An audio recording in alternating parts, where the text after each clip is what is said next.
18 constructive programs, from leprosy to education, basic education to agriculture, all experiments. He said, and in that book, constructive programs, he has a small book. So many times he is hammering in that constructive programs per se are not my cup of tea. I want them to be hitched to the movement, that freedom struggle. So unless you hitch these constructive programs to freedom struggle, they are all missionary works in which I don't have any interest. He has said so many times in that book, small book. So I said, we can take so many constructive programs there. In schools, we will have meetings. We can organize cooperatives in the villages. Many other activities which Gandhi had taken, programs we can take. And through that we can generate awareness in the periphery.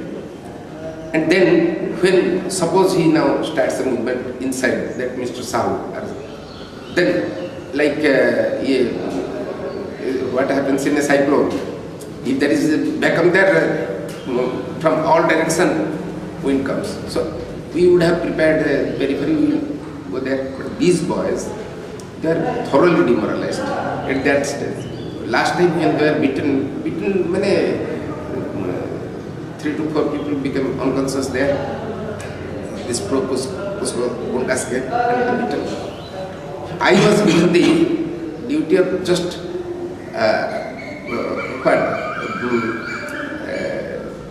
having a signature campaign among some so-called big Gandhians, big sirs, who will give it to the newspaper that what happened there. It's dangerous, because these people, they are doing a peaceful movement. Even then, government is taking the same kind of using same kind of brute force which it is using against Maoists, etc. So government indirectly encourages violent movements. This was only written so that it was apparently very innocuous. The language also very soft. Even then, some big Gandhians, they did not give signatures. They did not put that signature. How can we be sure that that was a non-violent, purely non-violent movement? How can we be sure this, that, so? And so these boys, they were demoralized because they did not get any support from CPI people. They were doing movement there. They did not get any support from those who are in the periphery, those who claim that we believe in democratic movements like Lingaraj and Prabhupada. They did not support. They were not even supported by their own Sarvodaya people who said, how can we know, you go there, you remain there for 15 days, 1 month. So these Mathi Congress people, those who were in charge of the Matha, Sarvodaya Gandhian Matha, they did not go there, but they did not budge. But here, sitting here, they said, how can we be sure they were doing very non-violent movement as non-violent? They must have provoked the police, this, that. So they were thoroughly demoralized. They became very angry. Immediately 2 to 3 people, they left the movement and they went with vengeance, they joined some NGOs. Then their leaders, they went to Kandhamal. One went to Kandhamal, another is an all India leader of their students movement. He went to that in Maharashtra. They have a peasant movement there. So what I want to drive you at is this. I gave you a particular example how a movement, very successful movement. It failed because number 1, sectarianism. Number 2 is demoralization, which was unwarranted, I think. Those who join this movement, they should know that these things will at one stage may come. But they should have not left they left the place, they left the movement, they forget it like an unpleasant dream, and now they are doing other movements. And that man is so arrogant, that CPI person, that his own party people have told me that one of them is a close relative of his.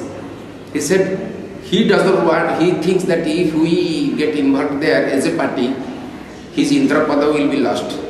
He wants to remain Indra. So he does not take into confidence even our local party secretary, who is in Ersavan. You can go to that person. I am quoting him verbatim. He said he's so arrogant, and the one who said he's a senior CPI card holder there. So this is an example from which you can know how. And for this only, not that they have any personal gain, only if you say because of some personal interest was hampered, somebody was a police dalal, we talk like that. But actually here, first thing in the head, it is there that we can't come together, like that jingle, East and West can't come together. So Marxism, Gandhism can't come together. Pink Marxism can't come together with red Marxism, like that. And Gandhians, they think that ahimsa means pure ahimsa. Pure ahimsa means just sleep in the that mandir and do some lectures, meetings, nothing else, because whatever you do, there will be hinsa. So that is first in the head. Then in the action also, we don't have any tolerance for each other. Because of this arrogance, as I told, that's Sahu's arrogance. If you are arrogant, you will say, whatever I am doing, that's 100% correct, and that is the idea, that is Marxism, that is Gandhism. Other are spurious. So that is how.